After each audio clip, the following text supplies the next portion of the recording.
Quechina y Cuyurga se encuentran en la historia y son idiomas cuyis, la lengua materna de nuestros ancestros.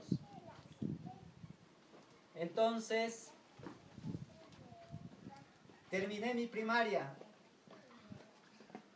pero había varios factores que nos limitaban de repente estar en las alturas de mis compañeros que iban de zapatos, de uniforme. Yo iba pantalón parchado de Yanques y llevando mi cancha y mi morral. Y cuando recién tocaba en el silbato, acá en la escuela Santiago Zavala, Leoncio Prado, mi mamá decía, ahora sí váyanse. Pero ya después que habíamos amarrado las ovejas, los bueyes, y habíamos hecho algunas labores agrícolas. Y yo me venía corriendo. Tocaban 10 minutos, en 10 minutos bajaba por esa bajada del agua de los pajaritos. Y encima el director era bien estricto y por llegar con los pies empolvados, el director me castigaba. Antes la letra entraba así, con rigor. Sin embargo, no proseguí mis estudios secundarios, pero sí, como ejemplo quiero darle a mis sobrinos, a mis amigos, que instruyamos, dice, y es bíblico, instruye al niño en su camino, y aun cuando fuere viejo no se apartará de él. Y como experiencia, y he pasado esta primera etapa, lo que me enseñó mi padre, y cuando me encaminó también a la iglesia, a conocer a Dios, lo que aprendí no me aparto de él, no me aparto. Entonces, recuerdo que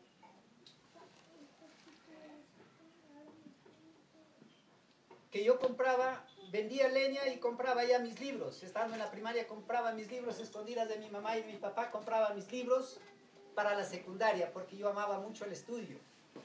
Y el primer impacto en mi vida fue cuando la profesora vino y me abrazó y me dijo, hijo, déjame darte un beso, porque tienes 20. Era tercer año de primaria. Eso hasta ahora lo llevo.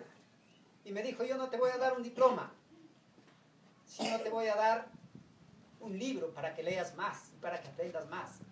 Y hasta ahora lo tengo ahí, ese libro, cosido con aguja, pero ahí lo tengo, ese libro. Seguidamente, por muchos factores, y uno de los factores fue el factor económico, que yo ya no pude seguir mis estudios secundarios. Sin embargo, en esas épocas, cuando yo tenía más o menos 13, 14 años, estaba la violencia política acá en el Perú. Y por cosas será de repente del destino, llegué a estar tras de las rejas. Y ahí conocí el verdadero amor de una madre, que se agarró de las rejas y dijo, yo quiero ver a mi hijo y nunca me iré de acá hasta que no vea a mi hijo, porque es la razón que lo ha traído acá.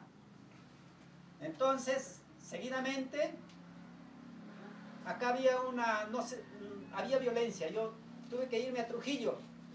Y en Trujillo, como yo amaba mucho el estudio, trabajé y estudié. Yo dormía solamente 2 horas, 3 horas, porque tenía que en el día trabajar en un taller de carpintería. Yo soy ebanista, yo soy carpintero.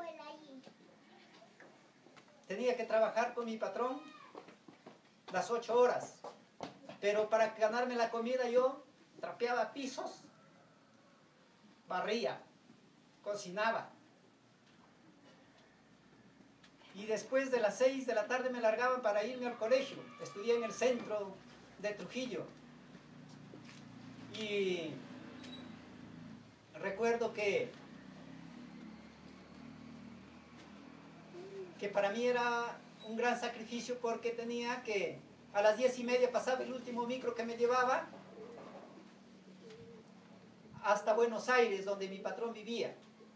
Pero ya mientras a veces algún profesor se retrasaba unos minutos, tenía que caminar más o menos 1 hora, 1 hora y media a veces, hasta Buenos Aires, donde vivía. Mi patrón vivía de un cuarto. Y mi patrón, a escondidas de mi patrón, estudiaba. Porque mi patrón me dijo, ¿estudias o trabajas? Y yo, al no tener familia ya, dije, trabajo.